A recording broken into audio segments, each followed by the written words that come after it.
Hey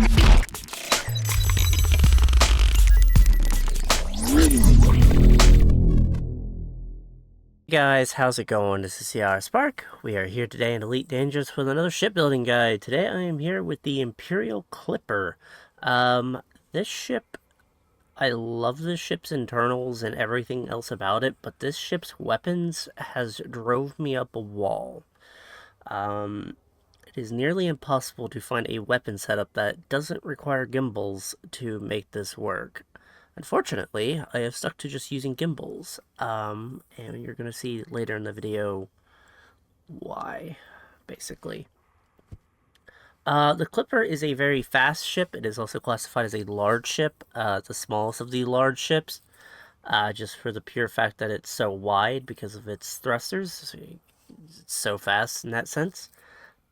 This ship has awful convergence because of that, because the weapons are on the external pylons of the thrusters, one there and on the other side, and then the hard points for the underbelly are right like here-ish, so they're not even on the belly, so it's like they're so far apart. And this ship is a lot wider than it looks, guys. This ship is actually pretty wide. It's also a really good ramming ship too. But yeah, but I have basically stuck to just using gimbaled MCs on it. You guys can use whatever you wish. Some people like to use frags. I never could get frags to even work on it personally, gimbaled frags, but your mileage may vary. So yeah, but we are going to go over what I have built here. I do have a hybrid build here. And this is how I have mine set up. You can set yours up as the bi-weave setup with using the big slot and recharging the shields really rapidly. I know a lot of cutter pilots like to do that. Just put a bi-weave on there with a bunch of hull and go ramming and have that fast regen bi-weave, and that can work too. But I like this way of setting it up, and we can go over it now.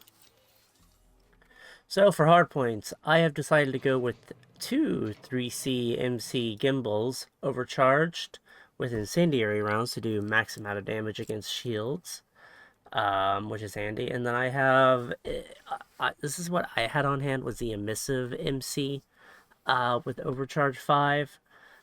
You guys can put corrosive on there. Emissive is very handy if you're trying to hit very stealthy ships or just keep ships very lit up so they can't get away with like using heat sinks. So very handy in that sense, though I do recommend overcharge, but your mileage may vary what you're trying to do for it. You probably will have no problems keeping up with whatever you're trying to fight, but it is up to you. For my railgun, I do have a grade 5 long-range railgun with feedback cascade. Very handy to have on every ship in my opinion, always mandatory I feel like on every ship.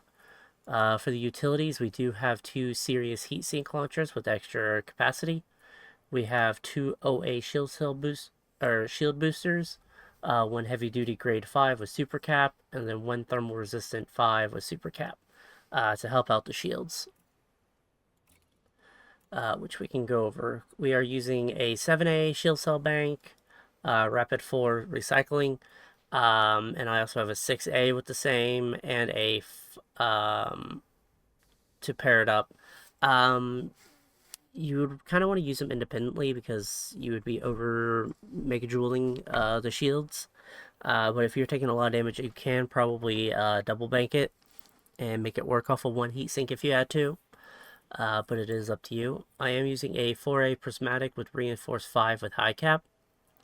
I also have a 4D hull reinforcement with grade 5 with heavy duty hull reinforcement with deep plating, and then I have two 3D shield boosters to give it some more megajoules for the shields to pump it up, with a 2D as well to give it some more shields. And then I have a 2D hull reinforcement package with thermal resistant hull reinforcement 5 with deep plating to give the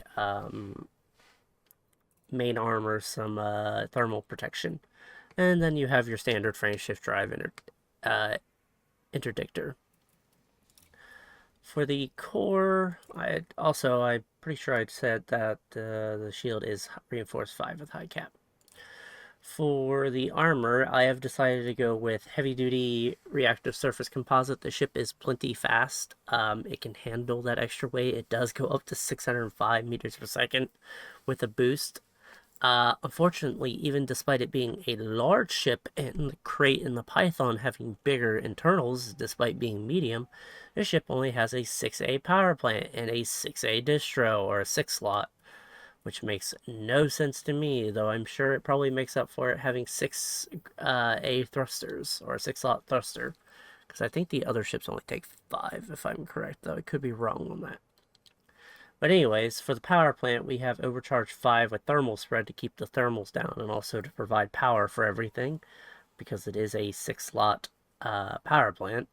The thrusters are dirty drive tuning 5 with drag drives to give it that speed. This speed of this ship is ridiculous. It also is a little drifty, but it has very good acceleration in my opinion. It's very fun to fly. It's a very fun ship to fly, and it's such a disappointment that it has such awful convergence because of it.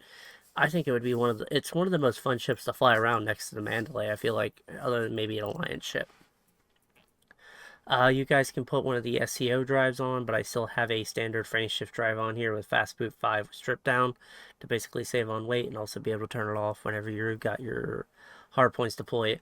Also wanted to note that I do not think you needed to have the power plant up to grade 5. I think you can keep it at grade 3 or 4 with this setup, though I have it up to that just in case you want to use any crazier weapons like PAs, plasma chargers, frags for any of that kind of scenario. Multicannons are actually a very cheap weapon to power. Some people like to use railguns too, but I never found anything to be very suitable other than gimbaled MCs, but that is just me. You can get your life support up to grade 5. I have mine at grade 4. I don't think there was much difference in the weight. I think that's why I kept it there. But always saving as much weight as possible is always a good thing. The sensors are 5D, same as the life support, basically grade 5 lightweight.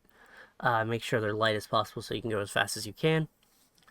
The distro is a 6A distro with charge enhanced distributor with super conduits, basically to help it recharge as fast as possible.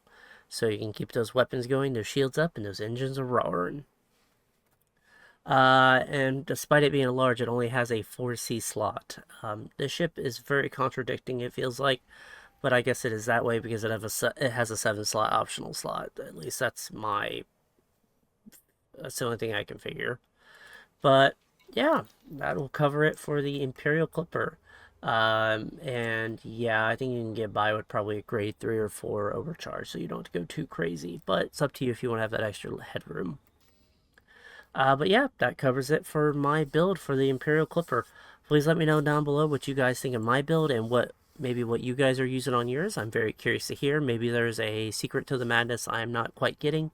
I've looked at many Imperial Clippers from my friends and myself, and I've really found this one to really be the one that matches up with my playstyle. Maybe it'll help you. But it's just really disappointing that this ship has such awful convergence, but maybe you guys can make it work better than I can. It's still a decent ship in my opinion. I think it's still relevant.